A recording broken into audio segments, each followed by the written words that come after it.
Start करें।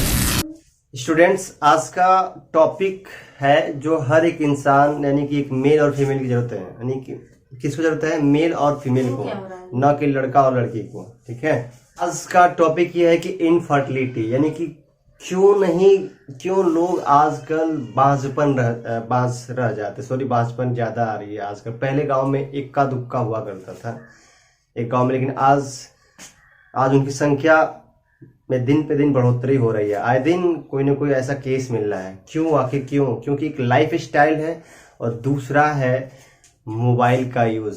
जो mobile यहाँ रख करके पुरुष जा रहे हैं ना, तो उनका क्या हो रहा है, इस फॉर्म पे बड़ा इफेक्ट पड़ रहा है। अच्छा, एक चीज मैंने ये देखा है कि अपनी सोसाइटी में कि केवल महिलाओं को दोष देते हैं कि इनकी लड़का नहीं हो रहा, कहीं ना कहीं इसमें कमी है। कमी दोनों में हो सकती है, पुरुष में भी हो सकती है। पुरुष भी अपनी जांच कराए और स्त्री भी जांच कराए। ठीक है, मेंटल टॉर्चर भी करते हैं और फिजिकल टॉर्चर करते हैं जब दहेज नहीं मिलती है, जब बच्चा नहीं होता है। ये समाज है। तो आज हम दोनों को अलग अलग लिख देंगे। यहाँ फीमेल है, यहाँ थोड़ा सा लाइट आ रही है, इसकी वजह से थोड़ा सा नहीं दिखती। ये फीमेल है और ये क्या है, और ये मेल है। हम दोनों के पहलुओं पे आज बात करेंगे और इसका ट्रीटमेंट बताएंगे, घरेलू उपचार बताएंगे जो 100% आपको फ्री ऑफ कास्ट में लड़का हो जाएगा। नहीं हुआ है तो 100% हो जाएगा।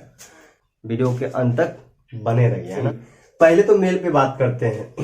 पहले चीज ये होता है कि जो स्पर्म, जो शुक्राणु है, उसकी कमी होना, यानी कि एक बार रिप्रोडक्शन में कम से कम 5 मिलियन शुक्राणु होनी चाहिए स्पर्म में। ठीक है, कितना? 5 मिलियन।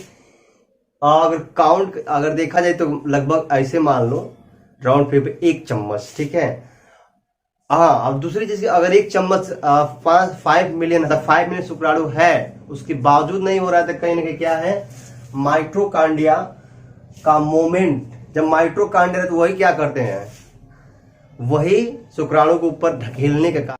तो आज हम क्या करेंगे, सारी क्वेरी को पूरा करेंगे, राइट। तो तो ये था एक का मैच्योर ना होना, दूसरा कि ये जो एम्फी है का फ्लो कभी ज्यादा कभी कम होना, कभी ज्यादा भी होता है तो क्या होता है, उसका फुल फॉर्म होता है एम्फी का मेंस्ट्रुएशन साइकिल्स का कहीं ना कहीं कम होना और ज्यादा फ्लो होना। अगर ज्यादा भी होगा फ्लो, इनकी बैलेंस होना चाहिए। एस्ट्रोजन हार्मोन का गड़बड़ होना, ये भी हार्मोन जो होता है कहीं ना कहीं एक को मैच्योर करने में बहुत हेल्प करता है, राइट। दूसरा है वजन। अगर वजन इनबैलेंस हो गया, ज्यादा हो गया है या बिल्कुल कम हो गया है, फिर भी वो क्या करें, बेबी कंसीव नहीं कर पाएंगे, है ना। तीसरा है पोषण की कमी, दोनों में हो सकता है, मेल में हो सकता है और फीमेल में भी हो सकता है।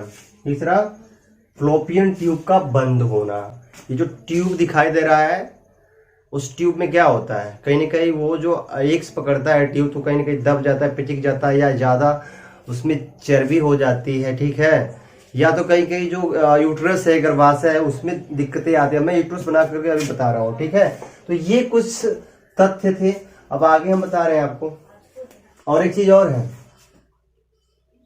जिस स्त्री को शुगर होगा वो भी बच्चे कंसीव नहीं करेंगे। ठीक है, ठीक है। आप देखिए आईवीएफ आजकल क्यों आजकल ये इस मॉडर्न युग में फीमेल को आईवीएफ कराने की आवश्यकता पड़ रही है, क्योंकि आईवीएफ का फुल फॉर्म होता है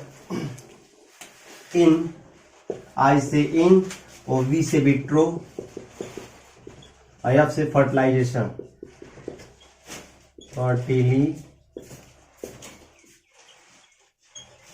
फर्टिलाइजेशन। ठीक है, तो ये इसका फुल फॉर्म आपका यूट्रस का फिगर रहा।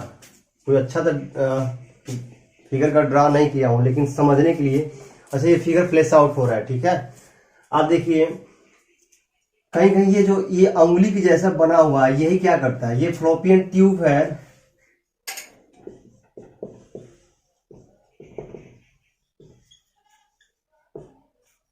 फ्लोपियन ट्यूब है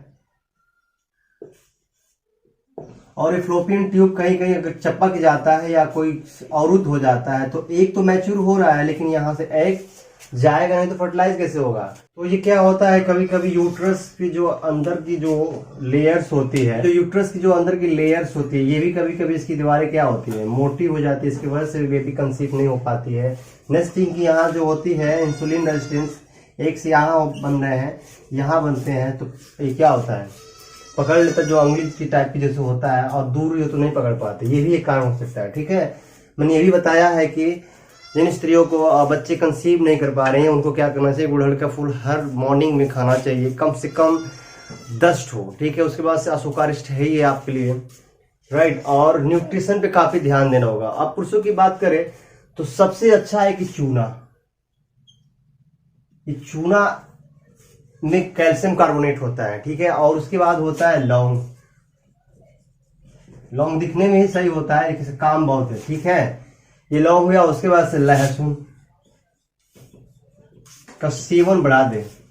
ठीक, और जितने भी बैड एक्चुअल है जैसे स्मोकिंग, दारू, वो छोड़ दे। ठीक है, और अपनी भी स्पर्म की एक बार चेकअप करवाए कि कहीं न कहीं उसमें उसका टेल्स तो नहीं है, कहीं टेल्स मूवमेंट हो रहा है कि नहीं हो रहा है, कहीं माइटोकॉन्ड्रिया की कमी नहीं है, कहीं स्पर्म की कमी तो नहीं है ना। ये सब चीजें हैं, और ये करने के बाद आपके स्पर्म में बढ़ोतरी होगी और माइटोकॉन्ड्रिया स्ट्रांग होगा, और डेफिनेटली आप विजय का पताका फहरा लेंगे।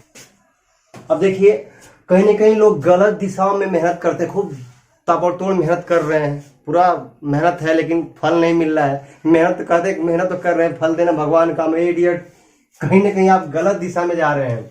जो ओव्यूलेशन टाइम है, इस तरह से जिस दिन आपका एमसी यानी कि मेंस्ट्रुअल साइकिल आया है, उसके ठीक इस तरह काउंट होते हैं 1 2 4 5 6 7 8 9, यहां तक आप अगर काम करते हैं, अगर संपर्क बनाते तो कतई नहीं होने वाला है। इसका कारण यह है कि अभी तो क्या होता है, अंडा इतना बनेगा, फिर बनेगा, फिर बनेगा, फिर इतना, फिर इतना, इतना, फिर इतना, मैच्योर होगा 9, फाइनली आपका 11 दिन के बाद मैच्योर हो जाता है और फ्लोपियन ट्यूब में आ जाता है मैच्योर होकर के। ठीक है, और जब फ्लोपियन ट्यूब में आ जाता है तो वो स्पर्म को ढूंढता है, तो कहीं ना कहीं सबसे अच्छा दिन माना जाता है 13 14 तो सबसे खतरनाक होता है। इसमें अगर हम संपर्क करते हैं तो कहीं ना कहीं बच्चा होने का 100% चांस होते हैं। ठीक है, दूसरा चीज की यहाँ तक भी धीरे धीरे बच्चे बढ़ते जाते हैं। यहाँ किसी का अगर स्ट्रांग होता है यहाँ तक भी हो सकता है 19 दिन पर, नहीं तो उसके बाद से फिर सड़ करके फिर गिर जाते हैं। ठीक है, उसके बाद से कितना हो मेहनत करते रहो, कोई फायदा होने वाला नहीं है। लेकिन मैं एक एग्जैक्ट टाइम बता रहा हूँ कैसे आता है। किसी का 28 पे आता है मेंस्ट्रुअल साइकिल, किसी पे 30 का आता है, किसी पे 35 पे आता है। तो इस तरह से निकालने का तरीका मैं बता रहा हूँ।